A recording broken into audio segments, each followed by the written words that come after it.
All right, everyone, we're still playing around. I'm trying to figure out the best way to set everything up here to make sure you can see my face and also see the slides that I've prepared. So bear with me. I think this is our fourth week in, and I'm starting to figure it out. Although I still feel like I keep wanting to look in the upper right-hand corner since that's where my face is on my screen, and the camera is straight ahead. So I'm getting there. All right, so this is the weekly question and answer session for February 12th, 2020. And quick disclaimer and introduction, I'm Jamie Hartman. I am a nutritional therapy practitioner. I do not diagnose or treat any disease. The information presented here is for general information only and should not be used as a substitute for medical advice. Always consult with your medical provider before making any changes to diet, medication, or exercise programs. So let's dive in and look at our questions for this week. We have actually just two questions, and they both come from Stella, so they're related to each other, and they both have to do with reintroductions, which is a really, really important topic, and I'm so glad that she brought this up. And the first one is one that I hear some variation of actually quite a bit. So let me read it to you in case you're listening to this and not able to see it. Stella said, AIP has made me feel so good. I'm scared to try reintroductions. Can I just keep eating this way forever? Do I have to do reintroductions at all? So let's talk about a few things here. First of all, you don't have to do anything. Nobody can force you to eat a certain way. You're always choosing to. And that goes for any choice you're making. You choose to start AIP, you choose to reintroduce foods, you choose to stay exactly as you are. So you don't have to do anything. I would say, though, that if you were my client, I would be focusing on the word scared. Doing any decision from a place of being afraid, of being scared, making any decision from that place is never a great thing. You know, being scared, being afraid, being fearful, and letting that guide your decisions about what you eat or don't eat is not health promoting. I mean, let's just face it. Your body knows. Your body knows when you're scared. It responds to that. And the cells of your body, the organs of your body don't need to be bathed in that fear. So that's what I would zero in on if Stella was my client. I would zero in on her being scared, and I would zero in on how do we get you to a place where you're not scared. If in the end you still decide not to do any reintroductions, that's your choice, and that's okay with some qualifications, which I'll talk about in a second. But I would want it to be because it's just a choice you've made, not out of fear. So I'm not meaning this to be critical of anyone who's feeling fear about reintroduction, Stella, or anyone else who's listening to this and thinking they see themselves in it. Don't judge yourself for it. Just acknowledge that that's where you are and that it's something that you need to work on. You need to work on getting past that fear so that you can make peace with it. It's okay to have a healthy fear of foods that you know are not good for you in the right proportion. So, for example, if you have a life-threatening allergy, or you have a celiac disease diagnosis, or you've had maybe not either of those, but you've had really severe reactions to foods, surely it makes sense to be afraid of accidentally eating those particular foods. But that's based on knowledge, and that's the difference. That's based on knowing that a food is going to make me feel sick, knowing that food is going to have direct consequences, possibly even be life-threatening. That is a fear that you need to have. That's the fear that's going to keep you safe and keep you alive. But a fear of something you don't know, a fear of I'm afraid to try, I'm afraid to learn about reintroductions, I'm afraid to even see what happens, that is not a healthy fear. So that's the difference. So it's okay to be afraid of fear, or to be afraid of food if you have a reason to be, if you've had a bad experience. In that case, of course, it's expected that you would fear accidentally eating those foods. But simply being afraid to try to expand your diet when you don't know what those foods will do to you is not a long-term solution. AIP has made Stella feel really good. And it's hard to know what part of AIP that is without her doing the reintroductions. Is it like just maybe one food that she's avoided, eliminated from her diet, and all the others are fine? I doubt it's just one food, but it certainly is unlikely that every single food on AIP that she's eliminated is something she has to eliminate forever. It's very likely that some of those foods are foods she can add back into her diet in some quantity. And the only way she's going to learn that is to go through the reintroduction process.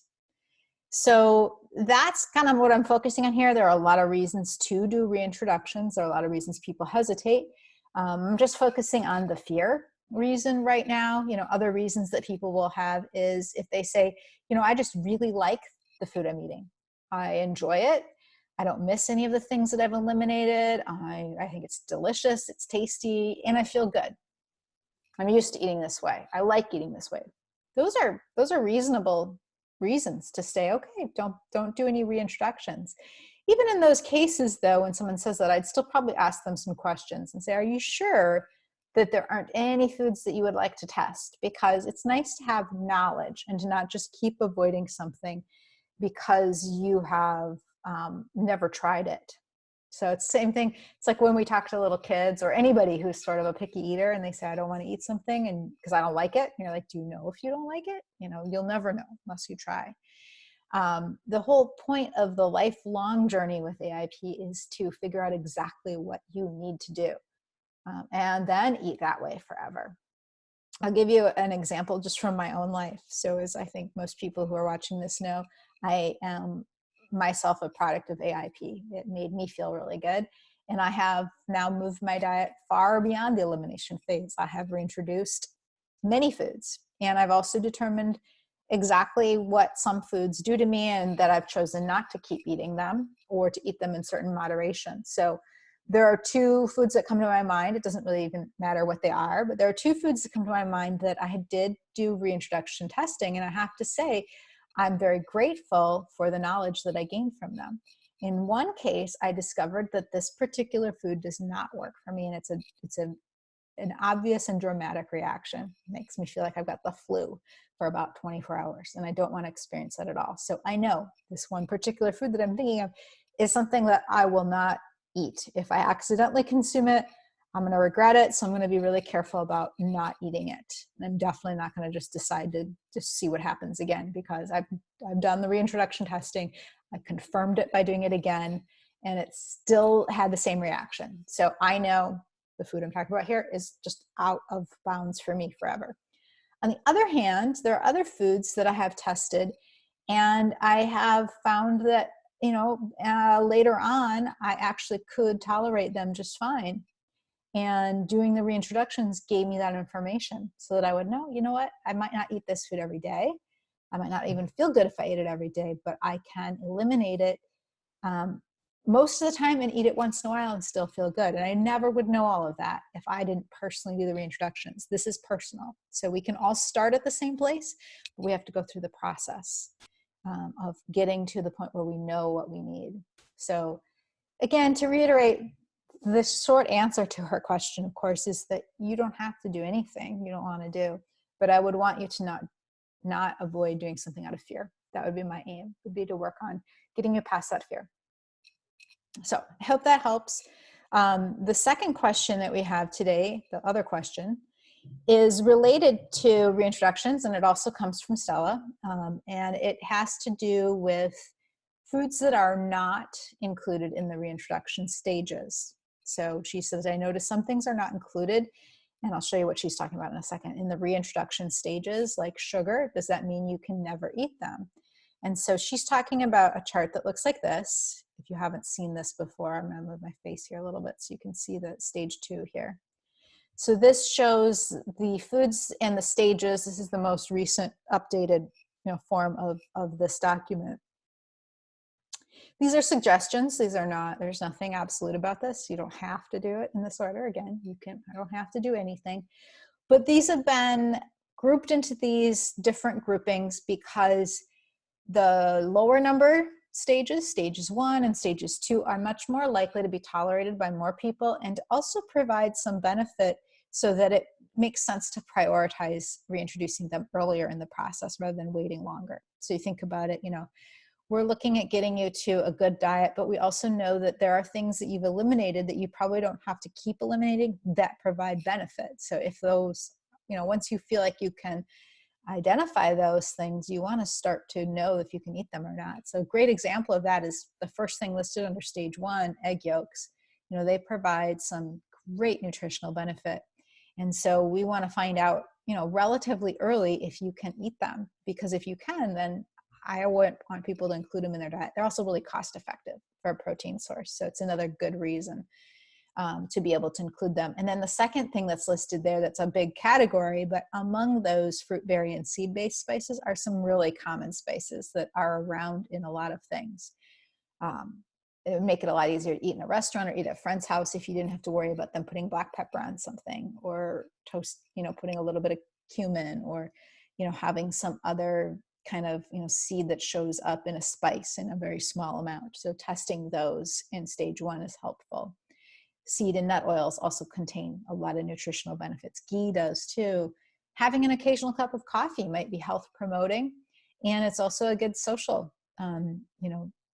social tool for a lot of people. Being able to go out for coffee with their friends can really help them connect with others, which is part of healing on the protocol as well. So you get the idea why things are in stage 1. Then if we look at stage 4, you can see these are foods that still have nutritional benefit or social benefit for you, but are a lot more likely to be problematic for many people. So chili peppers, nightshade spices, a lot of people have trouble with those who have autoimmune conditions, at least early on. Maybe after a long period of healing, they can tolerate them better. Tomatoes, unpeeled potatoes, having larger quantities of alcohol, a lot of the other grains, the gluten-free grains, some legumes. So these are all things that you have on the table to potentially reintroduce, but they come much later in the process. So they should be something you consider reintroducing when you're feeling really, really good and you've already tested and expanded your diet from the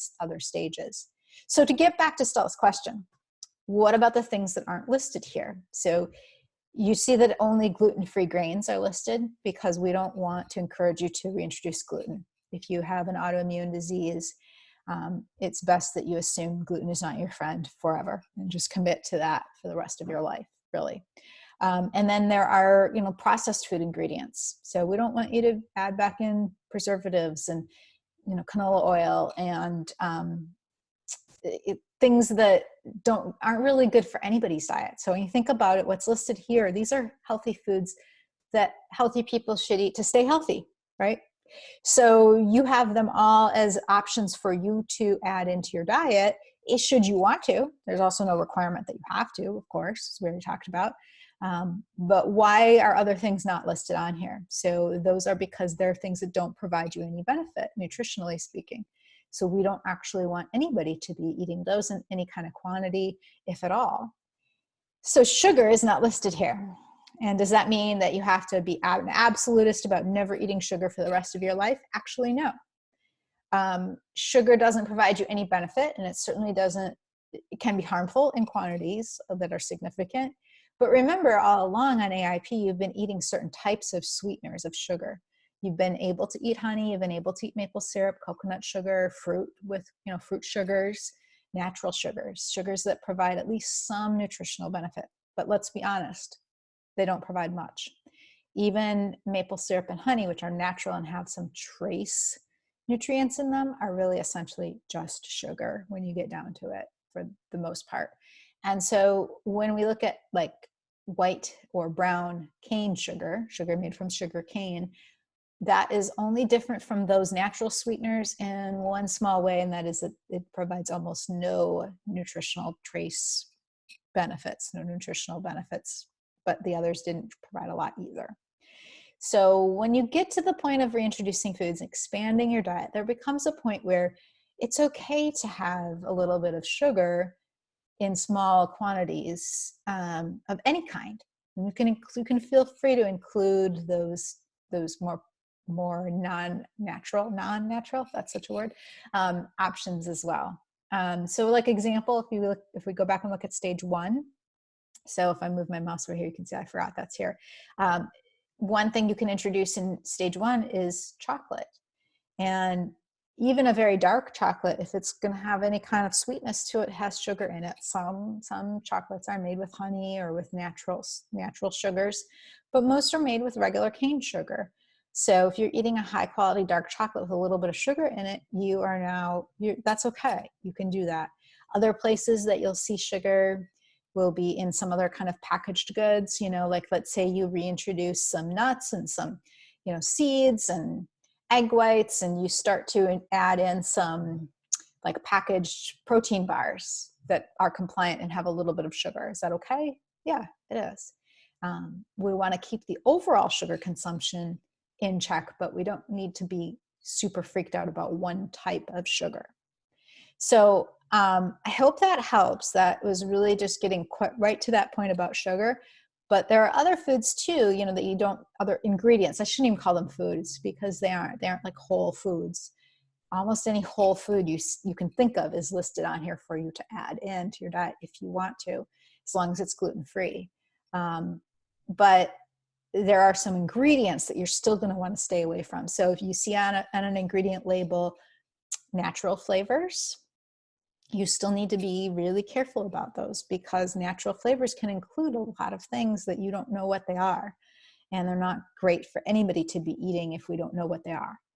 If you see something like an emulsifier and you have a bowel disease like I do, I know I need to stay away from that forever. I should never eat things with xanthan gum and guar gum and carrageenan in them. I should not, because they will irritate my gut and maybe trigger a flare and just make me feel miserable. So there are things you have to know about yourself too, in your own health history and your own tolerance level, that you don't see listed on here as possible reintroductions, because really nobody should eat them in any kind of frequency. These are the kinds of things that I work on with my clients, helping them figure out, this will be something they'll often ask me, this particular product, what do you think about it? Here's the ingredient list. And we can talk about the pros and cons of that, like what it would benefit them and why it might be a problem. And so there are always things they're coming up with that are new to me that I hadn't thought about, I hadn't seen before. So it's hard to make kind of a blanket statement, but there gets to be a point in this journey here as you're reintroducing foods where you do get to loosen the reins a little bit and say, this might not be ideal, but it's something that will work for me right now. I'm going to go ahead and try it and see how I feel. And if I don't feel good, I'll know not to buy or eat this particular thing again. A lot of people find that this is an ongoing, lifelong process of discovery. So keep that in mind as well, when you think about those other ingredients that are not listed here. So that's it for today. There were just those 2 questions. So I appreciate you sending those questions in, Stella. Thank you to everybody who watches this recording. And we'll have our next session next Friday. So I'm looking at the calendar. That's Friday, February 21st. So hopefully we'll get some more questions in and people will be able to either tune in live or watch the recording afterwards. So thank you, everyone. Have a great week.